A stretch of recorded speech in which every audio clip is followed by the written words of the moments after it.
তো আবারও একটা টিউটোরিয়াল নিয়ে হাজির হলাম। তো প্রথমে ক্যানভাতে একটা ট্যাব ওপেন করে নেব।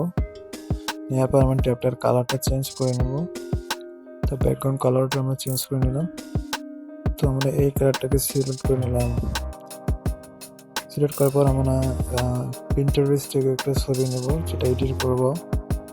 তো আপনাদের যে কোনো একটা ছবি নিতে পারেন। নেওয়ার পর আমরা ছবিটাকে পেস্ট করে দিলাম, কপি করে পেস্ট করে দিলাম।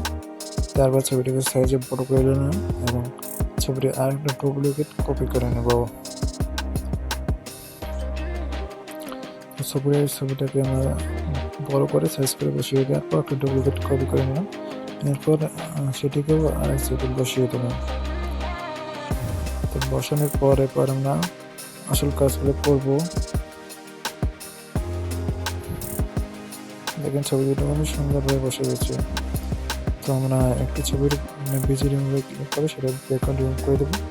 তারপর আমরা এডিট টুলসে ক্লিক করার পর সি অল ফিল্টারে চলে যাব।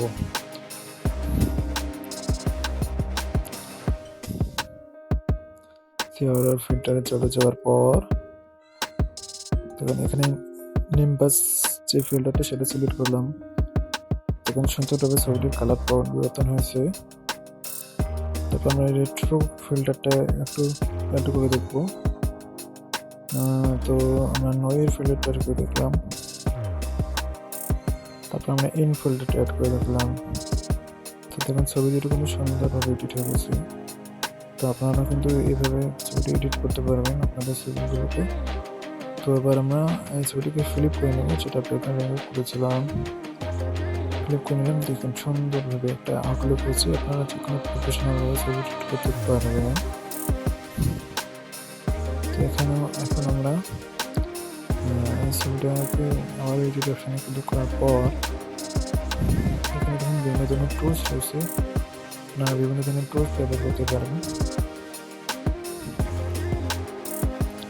তো আবারও আমরা ফিল্টার অপশানে চলে গেলাম।